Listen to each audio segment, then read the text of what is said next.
Dans ma tête, je suis toujours tiré entre deux idées.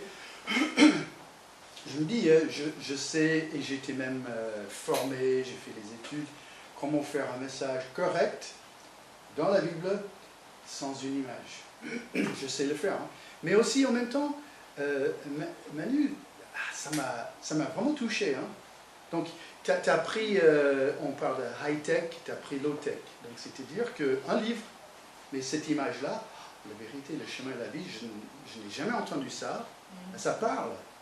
D'un coup, on voit cette image, et on dit, ah, Jésus, quand il a dit, vous savez, les Juifs savaient, hein, ils étaient informés, et parfois, nous lisons des choses dans la Bible qui, on n'est pas ignorant, on comprend chaque mot, on comprend chaque image, mais l'image n'est pas d'actualité, et dans un sens, ça ne dit pas. Donc, ce matin, j'aimerais faire deux choses. Dans l'absolu, je fais ce message pour ma femme. C'est-à-dire, ça justifie mon absence d'une semaine en Israël. Donc, je dis, non, je prépare les messages quand je suis là-bas, je vois les choses. Bon, mais la deuxième chose, c'est de vous montrer, avec la connaissance de deux petites choses, comme un passage qui est très connu, très célèbre, change, pas entièrement, mais ça donne un sens que souvent on n'a pas dans la tête. Donc, on commence avec un voyage dans un lieu qui n'est jamais cité dans la Bible, mais qui va apporter un impact énorme sur un passage. Donc on va dans le nord d'Israël, on va à Omri. Donc le lac de Galilée est là. Donc déjà, Galilée, c'est considéré comme la partie plutôt centre-nord, même nord d'Israël. Donc on est vraiment tout proche de la Syrie, du Liban, on est dans le nord. Et en fait, pour aller là-bas, il faut aller véritablement nulle part. Donc là, on arrive sur un chemin qui est perdu, dans un endroit où il y a plus d'arbres, chèvres et, je sais pas, des bêtes que d'êtres humains. On prend ensuite un chemin qui est même pas goudronné. On est vraiment dans la campagne profonde d'Israël. Et là, on voit une colline. Et sur cette colline, à un moment donné, il y avait deux choses. Il y avait un village, mais vraiment un petit village, qui n'a pas existé depuis des centaines d'années, et un temple.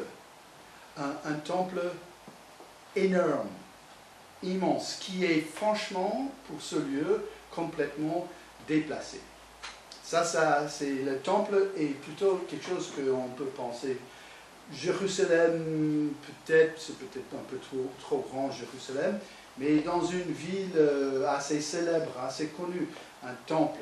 Mais là, c'est en pleine campagne. Et quand on arrive donc sur la colline, on commence à voir quelques cailloux, mais même là, bon, vous êtes un peu loin, mais même moi, je ne vois pas trop bien. Et là, on commence à voir les vestiges de ce fameux temple. Et voilà le temple qui est là. Donc, forcément, ce qu'on trouve là, c'est que des ruines. Hein, il n'y a rien qui reste de l'édifice, sauf les pierres tombées, les escaliers. Voilà, encore donc, ce fameux temple. Et ce qu'il faut garder en tête, donc, de tout ce complexe qui est là, ça a été fait, donc voilà, donc ça c'est le mont Hermon, et ça c'est les montagnes vers la Syrie et le Liban. Ce temple a été fait par Hérode. Donc, au temps de César Auguste, il a fait un recensement du peuple. Il y avait le fameux roi Hérode. Tous les petits-enfants, 2 ans et moins, Hérode. Le temple qui était refait, on dit donc le deuxième temple, Hérode. Le fameux Masada, la grande forteresse dans le sud, Hérode. Hérode était un grand roi. Et Hérode était un constructeur, mais il était fou, franchement. Fou comme un dictateur qui est archi méchant fou. Il a mis à mort plusieurs membres de sa famille. Quand il tombait très malade à la fin de sa vie, il a mis 70 vieillards à Jéricho en prison, les Juifs. il a dit, le jour de ma mort, vous allez tuer ces 70 papis, parce que je veux que tout Israël pleure pour moi. Pour moi. Hein. C'était comme ça. Et donc aussi, en même temps, il est considéré comme le roi des Juifs, mais il n'est pas juif. Donc il a envie de vivre en paix avec les Juifs, il a envie de vivre en paix avec Rome. Et donc, il a fait construire un temple à l'honneur et à la louange de César. On va voir ça, César Auguste, qui a fait le recensement. Donc Hérode, il est un homme très compliqué, et dans toute cette complication, quelque part, il est considéré comme un traître par beaucoup de peuples juifs. Parce qu'il veut vivre avec la paix et la puissance de Rome, il va être aussi préparé par les Juifs. Donc il vit un peu entre les deux. Et donc c'est pour ça qu'il va faire construire un temple magnifique. Donc même aujourd'hui, on voit, hein, bon, c'est des ruines, mais on voit dans tous les petits détails la façon que les pierres étaient taillées, la taille des colonnes était immense. Donc encore, hein, quelques images de ce fameux temple que Hérode a fait. Donc on voit, c'est très détaillé, tout ce qu'il avait fait. Et en fait, il a fait ça à l'honneur de César. Et en fait, j'ai un fait, en fait, quand le pied gauche est levé comme ça, et le droite est comme ça donne la suite. Donc César a pris ce titre, impérateur, donc empereur, César Auguste, qui est Divi Filius, fils divin. César lui-même a pris le titre de quoi? De fils de Dieu. Il était lui-même, il a dit, je suis divin, et donc vous êtes obligés de me traiter comme le fils de Dieu, comme un Dieu parmi vous. Et donc d'un coup, ça change un peu. Voilà, donc, petite parenthèse, parce que bon, je sais, aujourd'hui c'est le deuxième tour pour les élections, donc je vais marcher lentement, doucement dans la politique, mais pour vous donner un exemple de quelque chose qui n'est pas vrai, qui ne sera jamais vrai, j'espère, et qui est un peu bizarre, mais bon. Imaginons que nous, on est ici à Rochefort, on est dans la Charente-Maritime, on est en France, et demain, la partie d'Emmanuel Macron gagnait tellement, mais c'est écrasant que Macron, il va à la télé, il dit « Chers concitoyens ». Il y avait quelque chose que j'ai considéré depuis 5 ans, là maintenant que j'ai gagné mon élection à moi, que là maintenant j'ai le pouvoir absolu, par révélation divine, je vous dis, je suis un Dieu. Donc il faut embrasser ma bague, je suis Emmanuel Macron, Divi Filius. Bon, je sais, hein. Donc, je cherche qui cherche un caillou dans leur sac pour me lapider. Ok, d'accord. Hein. Mais qu'est-ce que ça fait pour nous? Bon, on ne sera pas le seul qui vous dire non. Et d'ailleurs, en fait, un des gros problèmes, il y a davantage d'athées en Europe, hein, en France et en Europe, que ça ne passera jamais. Mais pour nous chrétiens, parce que de quelque part, on est entièrement pour, on est entièrement contre. Bon, je commence avec le passé récent. Mitterrand, Chirac, Sarkozy, Hollande, Macron. Peu importe, on est gauche, droite, centre. Ça ne m'intéresse pas. Mais en fait, on peut dire comme chrétien, Dieu, il a permis ou il a mis cet homme sur place, et peut-être éventuellement une femme, hein, pourquoi pas. Hein. Et donc, de quelque part, on est citoyen du pays, donc on est commandé dans la Bible d'être les bons citoyens. Donc je vais porter un certain respect, si ce n'est pas pour la personne, mais au moins pour sa position. Hein, on est chrétien, on prie pour nos autorités. Mais si un de nos autorités se déclare Dieu, bon, mais non. Mais vous voyez où ça peut devenir très compliqué pour un chrétien. C'est-à-dire qu'avant qu'on entre dans un tribunal, il faut une espèce de, je ne sais pas quoi, hein, un petit signe de, oui, Monsieur le Président, mon Dieu. Si on le croit ou pas, on le fait pour accéder au tribunal, pour avoir les allocations, pour avoir un permis de conduire. Et d'un coup, nous chrétiens, on dit, ah ben non. Ah non, non, non, non. S'il faut que j'habite dans une grotte ou dans un cave, peu importe, mais jamais je baisse le genou devant un président Dieu. Non, non, non. Mettez-vous à leur place. Hein. Donc, la chose, c'est que ici, on n'est pas encore dans l'âge de l'Église. On est ici à ce moment-là, quand ce temple a été construit, quand tout ça s'est fait, Jésus était un petit, hein, il était gamin. Mais ça jouait quand même dans la vie des Juifs, d'avoir quelqu'un qui se considérait comme président, gouverneur, empereur, gérant, Dieu.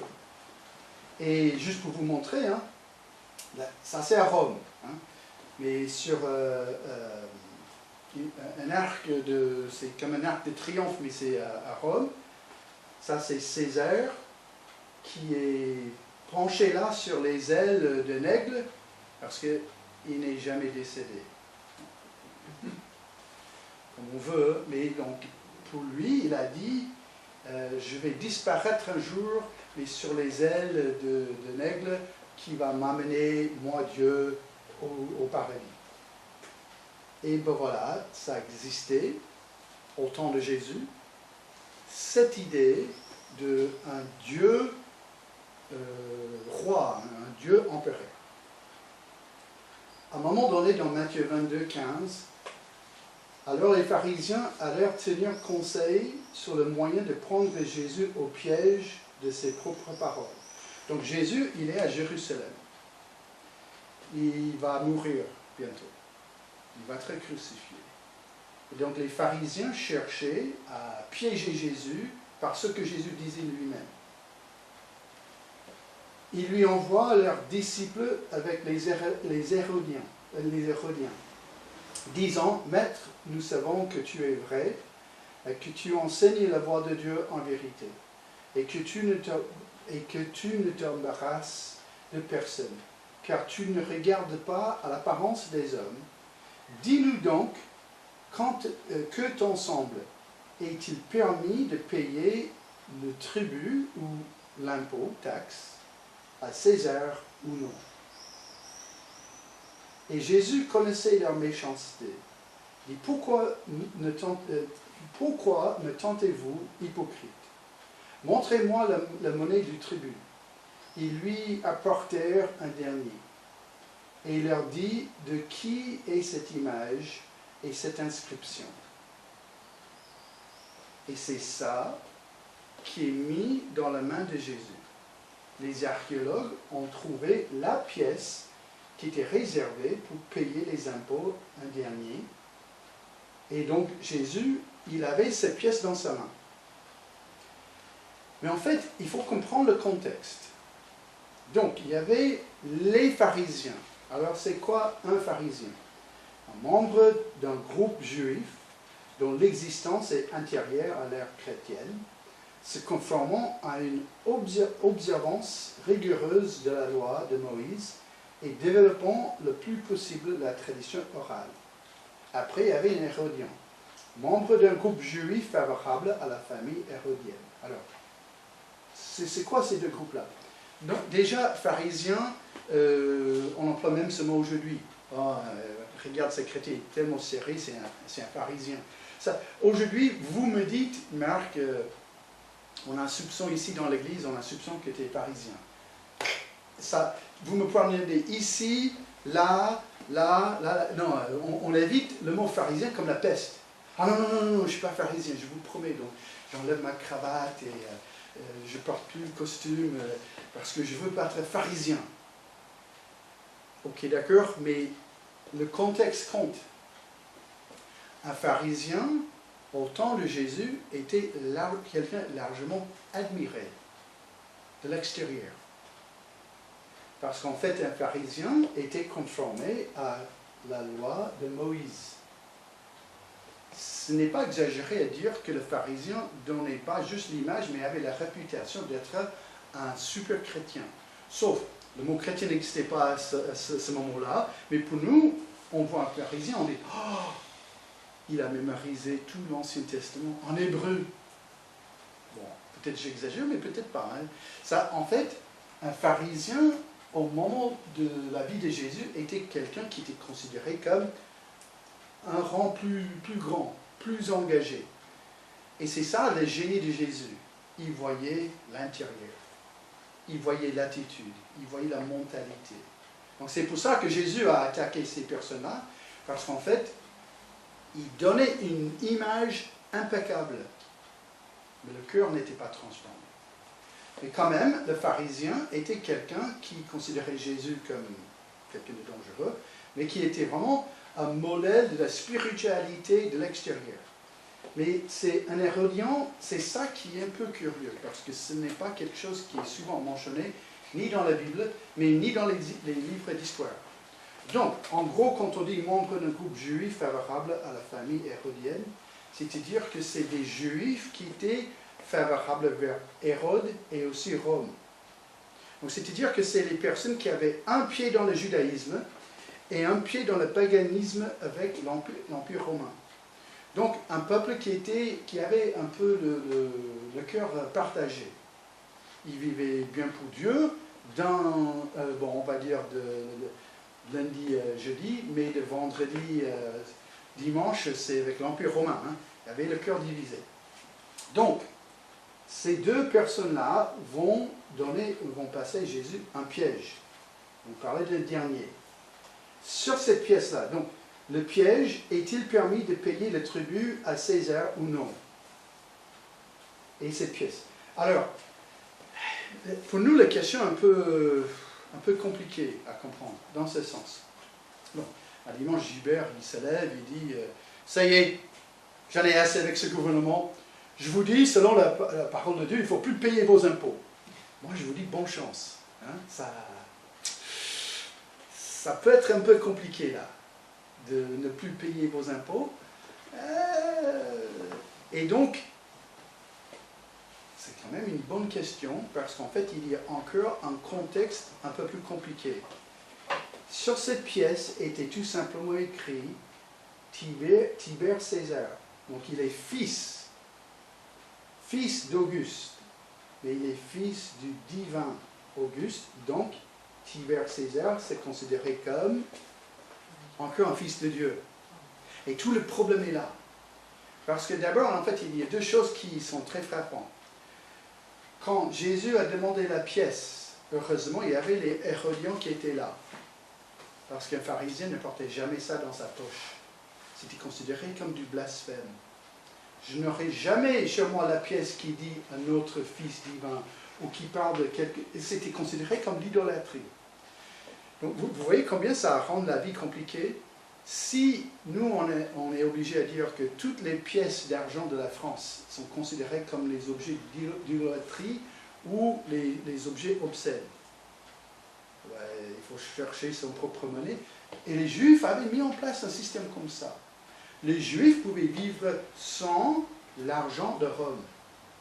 C'était un peu plus compliqué, mais ça se faisait pour éviter toute saleté, pour éviter tout ce qui était considéré comme impur. Donc les Hérodiens, il n'y avait pas de problème, parce que cette poche-là, c'est l'argent juif. Cette poche-là, c'est l'argent de Rome. Ils vivaient les deux. Et les pharisiens ne voulaient pas toucher cet argent. Le piège, pour Jésus, c'est quoi? Le piège, est-il permis de payer le tribut à César?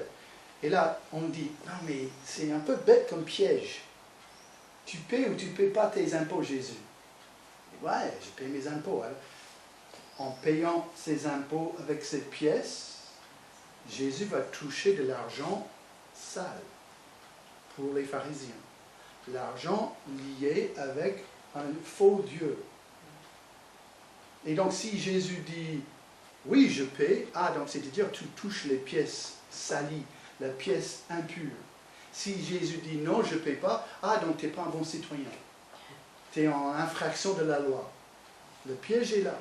Donc c'est pour ça que la réponse de Jésus est tellement incroyable. Il leur dit de qui est cette image et cette inscription, et c'est là où on voit l'importance de cette question, parce que Jésus parlait d'une pièce où il y avait l'image d'un fils de Dieu, et aussi l'inscription qu'il est littéralement le fils de Dieu. Ils lui disent de César. Alors il leur dit, rendez donc les choses de César à César, et les choses de Dieu à Dieu. Toute ma jeunesse, j'ai toujours entendu. Alors ça veut dire, vous payez vos impôts et vous donnez votre dîme. Peut-être, mais là aujourd'hui, maintenant que je comprends cette idée d'un Dieu César, ça change tout. Parce qu'en fait, la réponse de Jésus, c'est quoi?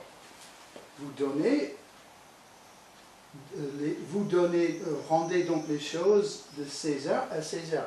Et qu'est-ce qu'on va rendre à César? La pièce, mais pas la louange. C'est-à-dire que une pièce est une pièce est une pièce. César n'est pas Dieu. Donc on peut écrire tout ce qu'on veut. César est Dieu, 1000 fois sur la pièce, il n'est pas Dieu. Donc à César, qu'est-ce qu'on donne? La pièce, l'argent. Et qu'est-ce qu'on donne à Dieu? La louange. Donc, avec une petite phrase, qu'est-ce que Jésus fait là? Il dit la suite. Vous et moi, nous vivons dans un monde réel. Donc, c'est-à-dire, on va au magasin, on amène la voiture à la garage, on vit le chaleur et on vit le froid et on vit dans un monde réel. Et il faut le vivre, hein. Il faut payer ses impôts, il faut payer, si on est en location, il faut payer le loyer, si on est quand même censé payer l'essence, c'est pas le volet, hein, ça. On est censé de vivre dans un monde réel, sans louer ce monde réel. Parce que la louange, la chose qu'on rend à Dieu, c'est quoi? C'est la louange que l'Empire romain avait mis sur une pièce. Donc on peut vivre avec ces pièces, on peut vivre avec ce monde, et en fait, on donne des choses à Dieu, ce qui doit être à Dieu, qui est tout simplement notre louange et notre fidélité. Je vais faire juste... Donc, là, ça c'est le contexte de Jésus. Il dit, il faut qu'on paie nos impôts, mais il ne faut pas être dans le système où on est adhérent, où on donne la louange au système, on donne la louange à Dieu. Mais il y a des applications qui sont énormes pour nous aujourd'hui dans ce passage. Alors, juste en levant la main, bon, c'est pas essentiel, mais qui va manger à midi? Voilà, donc personne ne gêne pas, donc okay, c'est bien, vous n'êtes pas obligé à manger à midi. Alors, quand on mange, et quelque part, c'est purement terrestre. Hein. Pourquoi je mange? J'ai faim, et parfois, même quand je n'ai pas faim, je mange. Hein, parce que ça me fait plaisir et c'est nécessaire. Alors, ça c'est terrestre. On le fait. La personne à Rochefort qui se voit comme le plus grand athée, il va manger. La personne qui est persuadée que Jésus n'a jamais existé, que Dieu est mort, il n'a jamais existé, il va manger. Nous aussi. Et normalement, quelle est la différence? Nous, qu'est-ce qu'on fait avant qu'on mange? On prie, on bénit le Seigneur. On rend les choses à César, ce qui est dû à César. C'est-à-dire, on fait des choses ici par terre. On n'a pas de choix. Et quelque part, hein, Dieu nous a mis ici, dans une ville, dans un département, dans un pays, dans un monde où on vit quotidiennement la vie terrestre. Mais quand on est chrétien, qu'est-ce qu'on fait? On rend les choses de Dieu à Dieu. Donc, il faut manger. C'est fortement conseillé par 10 médecins sur 10. Hein. C'est bien manger. Et quand on est chrétien, qu'est-ce qu'on fait? Parce qu'on dit, la salade que je vais manger est littéralement une création de Dieu. C'est Dieu qui a donné le salaire. Et non, ça vient d'une ferme par des ouvriers. Ok, d'accord. Quand on veut la pluie, qu'est-ce qu'on fait? Allez, on insiste nous-mêmes parce qu'on est les dieux. Non. Si l'athée veut avouer ou pas, on est entièrement, totalement dépendant d'un Dieu qui donne la pluie, le soleil, l'été et l'hiver. Dieu gère ce monde. On est dépendant, et quand on suit l'idée et le commandement de Dieu, on est reconnaissant et on rendra à Dieu ce qui est dû à Dieu. La louange pour les choses qu'il nous donne ici.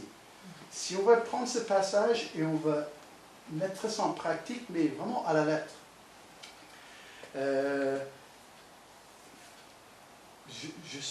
Bon, ça va être enregistré, donc là où non, c'est pas grave. Le monde entier va découvrir un petit secret. Je ne suis pas français. C'est pas très choquant, n'est-ce pas? Donc, je paie mes impôts aux États-Unis. L'impôt sur salaire. Je ne paie pas en France. Donc, j'allais dire, alors, quand est-ce qu'on paie nos impôts en France? Et je me suis dit, j'ai aucune idée. Alors, vous, les Français, vous payez quand vos impôts? C'est quelle période de l'année? Toute l'année. Oui, puisque la TVA, c'est un impôt que tout le monde paye sur tout ce qu'on achète. Mais est-ce qu'il y a un moment quand on paye pour le salaire où c'est vraiment le... Oui. C'est vers... En septembre, octobre. D'accord. Septembre, octobre.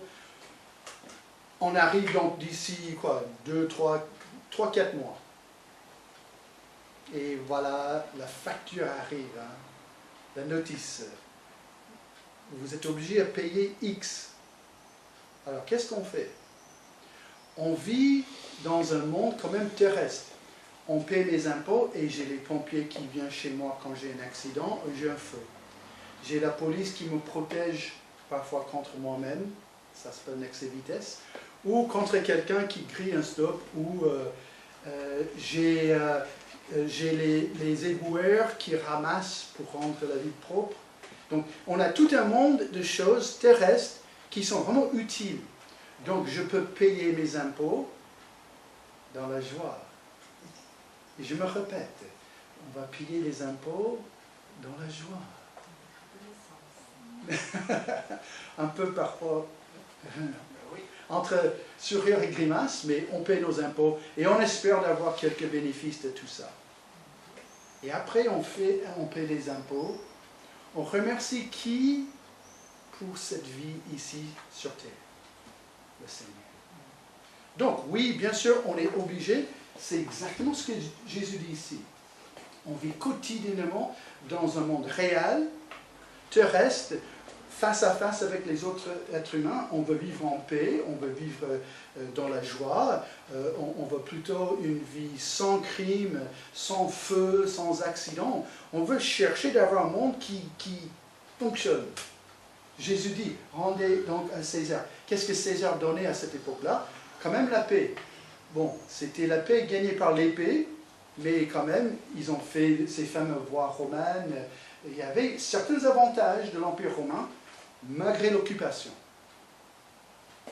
Et qu'est-ce que Jésus dit après ça? Il y a toujours des choses qu'on donne uniquement à Dieu. Merci César pour l'aqueduc qui amène de l'eau. Merci César pour les écoles. Merci Macron et compagnie pour les pompiers et pour la société. Et merci à Dieu qui a mis tout ça sur place. Donc, on peut avoir une certaine reconnaissance pour la vie terrestre, mais toujours avec l'idée qu'il y a un Dieu, un seul Dieu unique, le Dieu de la Bible, qui a son Fils Jésus, qui nous sauve de nos péchés, qui nous donne tout ça. Donc,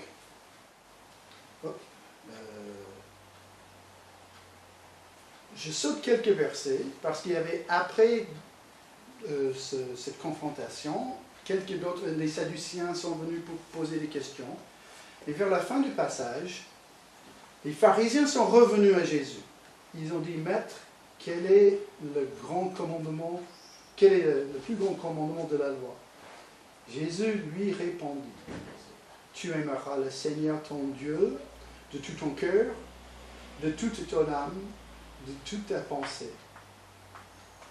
Ici, Jésus, il donne le petit résumé de ce piège. Rendez donc les choses à César, ce qui est dû à César, et rendez donc à Dieu ce qui est dû à Dieu. Et ce qui est dû à Dieu, c'est ça.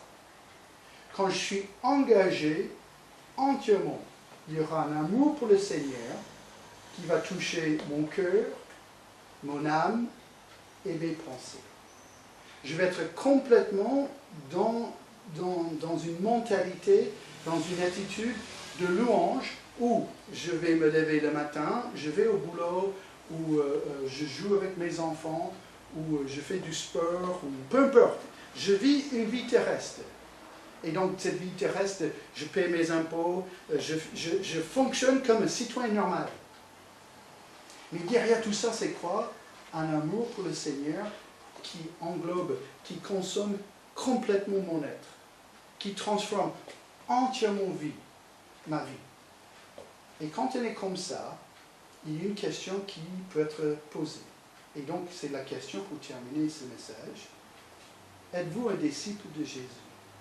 Parce que dans tout ce passage, Jésus a amené ses propres disciples à une décision. On va être avec Jésus ou on va être contre Jésus. Et quand on est un disciple de Jésus,